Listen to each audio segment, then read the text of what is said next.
Good evening, everyone, and welcome back to another weekly installment of Triple Chalice Tarot Presents the Midweek Reading. I am your host for the evening, Rowan Nyx. Now, I've already gone ahead and shuffled my cards, so I'm going to go ahead and lay it out in a new spread that I want to try called the Angel Spread. I was actually given this spread by a friend of mine who does purely angel readings with an oracle deck, which I've never tried to use before. I've always found that the tarot is best suited for me, so that's what I'm going to be doing today to interpret it in a tarot fashion, if you will. So let's go ahead and get started. So the first card up is the Lovers, and this position represents past influences in a present significator situation.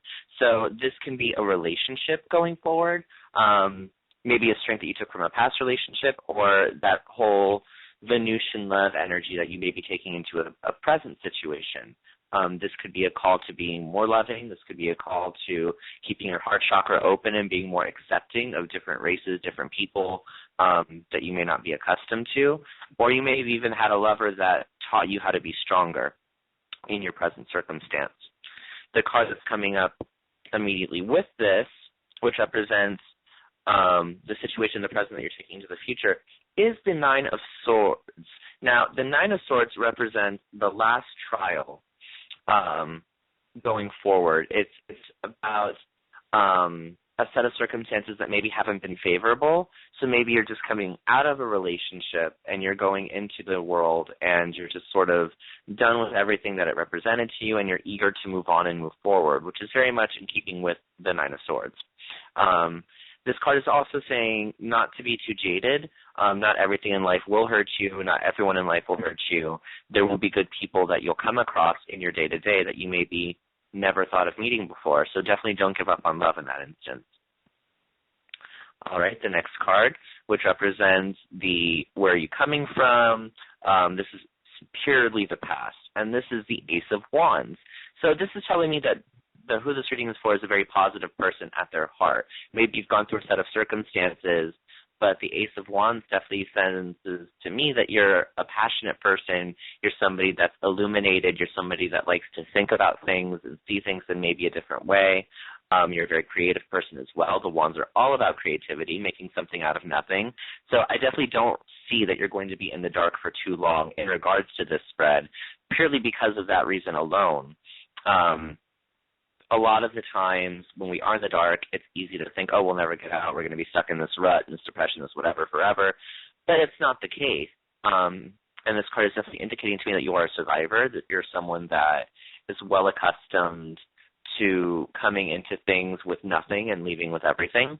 So definitely don't lose that spark, is what your past is telling you. You know, you have that strength within you. All right, the fourth card is where you're going. This is the future indicator card, your significator. And it is the Ten of Swords, which says that you're headed for either a breakup or a dismissal from the situation and you're ready to begin again elsewhere. You know, this is taking yourself out of this terrible, terrible situation. The Ten of Swords is not a pleasant card to get, but it does have a positive outlook, I want to say. It's about looking to the horizon, looking to the dawn, looking to the new things that you have coming into your life because they aren't all bad. They aren't all going to be terrible. Like I said, you have to rely on your past strength and what you know you can do versus your fears of what might happen. All right? Now, this is the fifth card, which represents your spiritual tendencies. And this is another love card, so this is a card that's the Ten of Cups. I like to call it the Happily Ever After card. So it seems as though you might be the kind of person that either is in relationships a lot or you kind of tend to get into relationships and give it your all and you really find solace and spirituality in a relationship, which is a beautiful thing, I can tell you, but not everybody is going to be on that wavelength and on that level. So what I will tell you is to be careful who you enter into a relationship with. Someone may seem right at the start that is not right for you. There are a lot of energy vampires in this world. There's a lot of people that just want to take and take and take and take and take, you know, not just your money, not just your attention, not just your time, but really your aura and your cosmic energy that you're carrying with you, your chi. Especially if you are a very sensitive person and a very illuminated person, like I said before, you're going to attract these people like moths to a flame. They're going to be like leeches all over you. So you really have to vet out who's bad for you, who's good for you, et cetera, et cetera, et cetera. You know, notice who's there for you. not when you're being generous, not when you're being loving, someone who's there and wants to check up on you and caretake you and really make sure that you're in a good place. Because it's so easy, you know, to have a wolf that's hiding in plain sight or a wolf in sheep's clothing, you know. Something I like to do, because I'm also a very generous and spiritual person as well, I tend to come to a person with a problem to see how they might solve it. And if they approach it in a very selfish or self-centered way, I kind of know where I stand with them. Whereas if they're more selfless with it, or if they have more options, you know, where they kind of put themselves out on the line, I can really tell that that's the kind of person that they are. So just, you know, it's little things like that, little techniques that you can do to definitely learn how to better yourself. Okay, so the sixth card, which represents the actualization of where you're going and everything, is the Tower. So this is about breaking down past structures. This is about getting rid of what doesn't serve you. It's a dissolution of a system of ideals that you maybe have had in place, and that could be being overly generous with people, giving too much, et cetera, and that isn't working for you in this case. The Tower is definitely saying that you need to let go of those negative behaviors that you may not even think are negative at first. You know, you may think that, you know, love and all of that is a wonderful thing, and it is, but it can also be very overbearing. It can be very, it can make you vulnerable to attacks that you're not previously aware of, and it can really bring you down depending on who you're in love with. So I'm definitely against the idea of love for love's sake. I think you have to choose wisely in this world. That's just my approach to things. That's just how I've reacted to things before. You know, people can be definitely cruel and definitely nefarious and malicious and selfish all in one. So you really need to get rid of that idea of putting everybody else's needs before your own, being overly generous in love, because it can really come back to bite you. The next card, which are your worldly tendencies, which is how you react in the world. And this is the Eight of Swords. And the Eight of Swords represents being bound up. So what I get from this card and in this reading is definitely I get somebody that kind of cares what other people think too much, maybe lets what other people think of them to be the overriding factor in their life. This is definitely an almost watery energy. I want to say maybe a Piscean or maybe a Cancerian, somebody that really wants to please everybody, somebody that's really loving and really generous, but often has that as a tool that's used against them. You know, don't worry about what other people have to say about you. You know, the ones that mind don't matter and the ones that matter don't mind. It's definitely something that you can't just sign off on. You know, when you take someone's opinion into consideration, you know, you're taking that onto your auric field, you're making it your responsibility. And really, it's not. What other people think of you doesn't make any bit of difference unless they're signing your bills or you're going to bed with them at night. Those are the only two times that you need to worry about what they think of you. So, and again, I go back to choose wisely, because the people that are going to be good for you are not going to be giving you those purely negative criticisms that are just going to deride you, weaken your spirit, and really zap the life out of you. So the next card, which is how to actualize your worldly tendencies. This is about reforming your worldly tendencies to being more spiritually evolved, and also what the spirits have to say about it. This is the advice card. And this is the Page of Pentacles.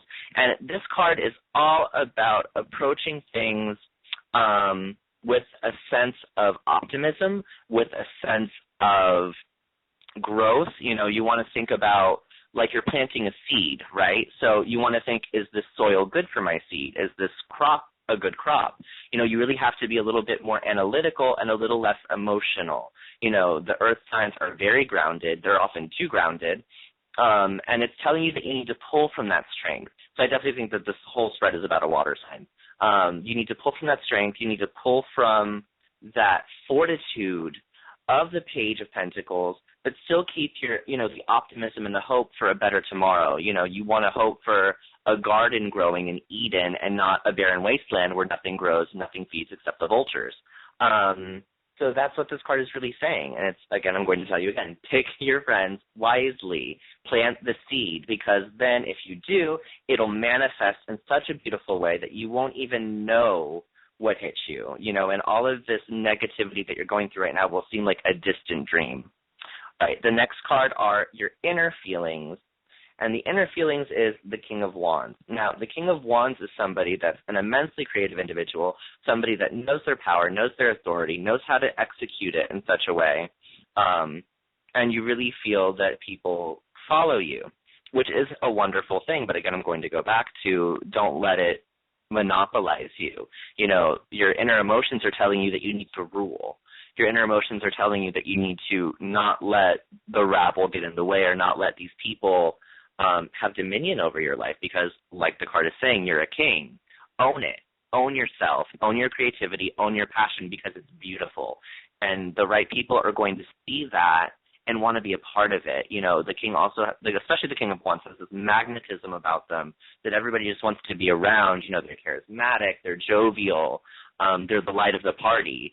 So definitely let that be your guiding force and your guiding nature. Don't fight your inner nature because people can't hang or people can't take it, because they'll definitely adapt to it.